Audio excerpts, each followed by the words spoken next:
Добар ден, ви благодарам што сте на Слободен печат, започнуваат вести.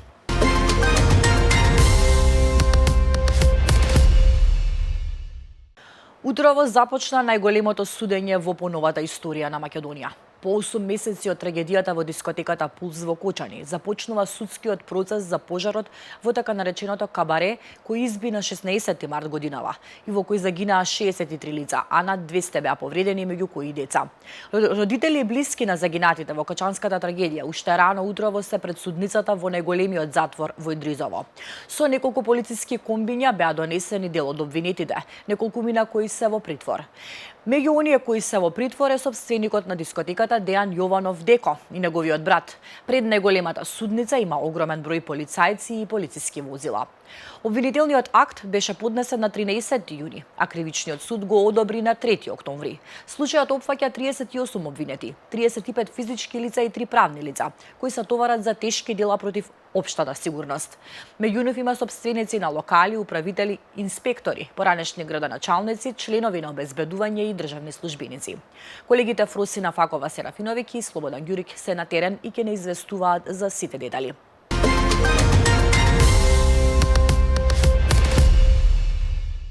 Рехабилитацијата на повредените во пожарот во дискотеката Пулс трае и ќе продолжи за секој од нив колку што ќе биде потребно. Тимот пулмолог, физијатар, дерматолог и психијатар секојдневно вршат реавулација на здравствената состојба на пациентите.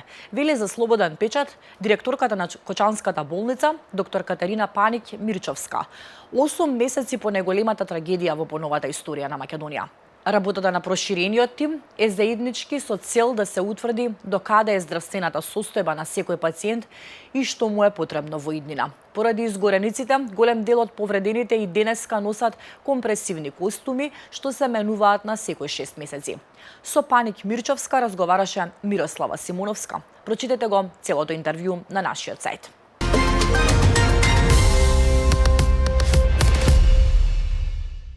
Владата не е задоволна од работата на судскиот совет и на актуелниот обвинител, рече премиерот Христијан Мицкоски во интервју за Делма. Ние не сме задоволни како влада од работата на овој судски совет и на овој обвинител. И тоа е наше право да не бидеме ние задоволни. Да, но зошто ја прекинавте тогаш постапката за затоа што имаш избори, еве сега нема веќе избори, може да ќе ја продолжиме. Нормално е тоа, не е тоа нешто ненормално. Значи, ние ќе се продолжиме постапката, но она кое што е важно е да напоменеме дека година и половина, еве во декември ќе се навршат, со обвинител избран од претходното мнозинство, не од оваа влада.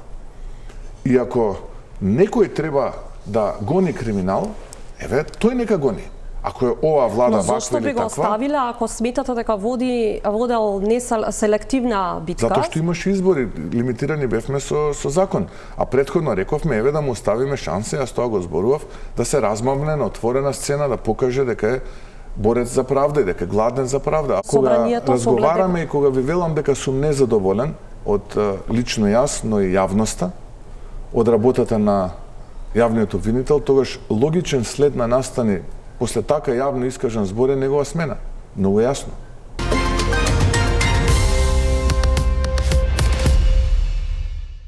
Крилото на партијата Алијанса на албанците, со која раководи Зијадин Села, ја напушта коалицијата предводена од ДУИ. Централното председателство вчера вечер одлучи партијата од сега да делува самостојно, а незините пратеници во собранието да бидат независна група. Разоружувањето со ДУИ и Али Ахмети тој го најави кога и постави 3 услови за евентуално да ја внесе партијата во актуелната власт.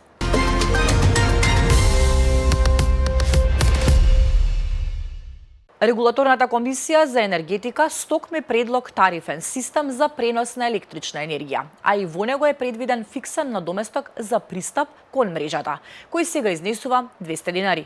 Колку ќе изнесува во иднина зависи од пресметката што ќе ја направат регулаторите. Подготвителната седница за овој тарифен систем е закажана на 25 ноември, а од Сдруженијето инженери на Република Македонија велат дека во меѓувреме до РКЕ ќе достават забелешки за укинување на овој надоместок. Но како што објаснува инженерот Денис Мустафоглу, тоа ќе значи зголемување на цената на струјата за сите. Сепак категоричен е тој. Ова е популистичка мерка, а и ВМРО-ДПМН мора да го исполни своето изборно ветување. Мустафоглу во изјава за Слободен печат објаснува дека овој надоместок има две страни. Темата е на Весна Дамчевска.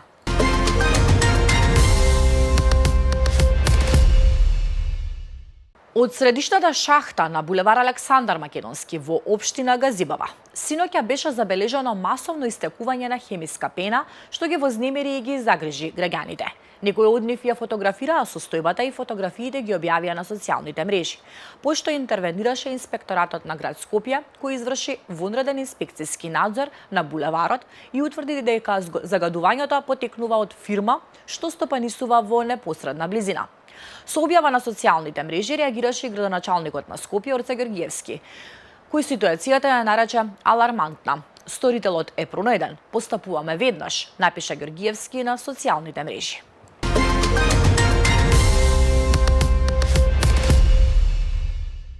Со коментарот на албанскиот премиер Еди Рама. Добре дојде за руска делегација. Беше пречекана председателката на Српското собрание Ана Брнабиќ на форумот за проширување што се одржа во Брисел. Коментар проследен со аплауз од полната сала. Брнабиќ учествуваше на еден од панелите на форумот и речиси целото нејзино обраќање се сведе на критики за српската опозиција или како што ја нарече про-ЕУ опозиција. Во изјава за Слободен печат на прашањето како влијаат протестите на студентите на европскиот пат на Србија, Брнабиќ повторно говореше за Вучиќ кој повикал на диалог, но никој не се одзвал на поканата. Од Брисел ни се јавува Жана Божиновска.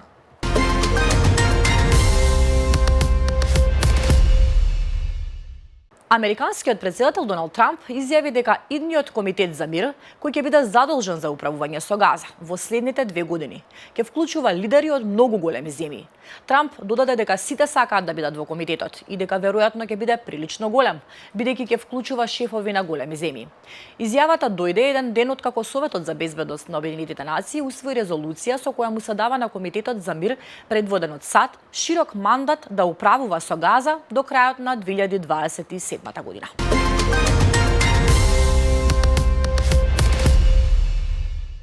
Администрацијата на председателот Доналд Трамп тајно развива сеопфатен мировен план за Украина, кој вклучува 28 точки и е формално поделен на 4 тематски единици: завршување на конфликтот, безбедносни гаранции, европска безбедност и идните односи на САД со Русија и Украина.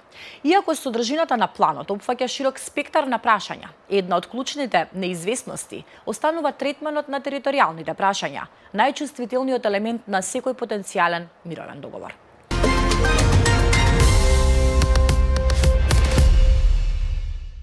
Двата дома на Американскиот конгрес го усвоија законот што го обврзува Министерството за правда да ги објави сите досиеа за сексуалниот престапник и педофил Џефри Епстајн. Откако законот за транспарентност на досијата на Епстајн помина во представничкиот дом, тој едногласно по забрзана постапка беше усвоен и во Сенатот без формално гласање. Ова следува само неколку дена откако Доналд Трамп изненадувачки ги повика републиканските пратеници да гласаат за објавување на сите документи за Епстајн. Соочувајќи се со притисок и од сопствени сопартици, Трамп го промени ставот, велејќи дека нема што да крие. Единствениот кој гласаше против законот беше републиканец од Луизијана.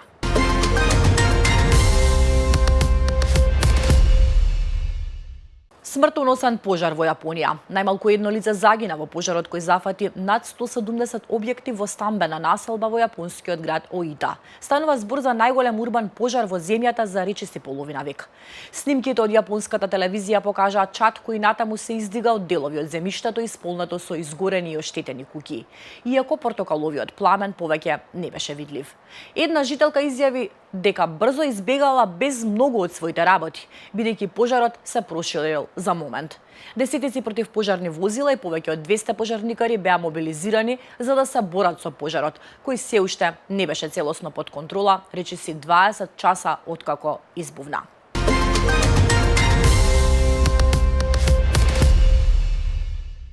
И уште една информација, најмногу дожд во изминатото деноноќие наврна во Лазарополе и Попова Шапка, каде наврна 68 литри, односно 67 на метар квадратен.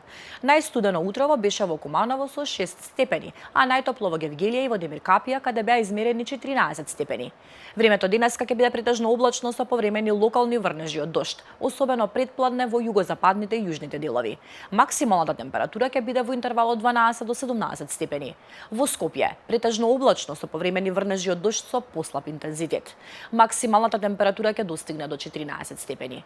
Не очекува променливо и дождливо време со силен јужен ветер и услови за невреме. Ви благодарам за вниманието и за довербата. Повеќе информации ќе најдете на сајтот slobodnpečat.mk.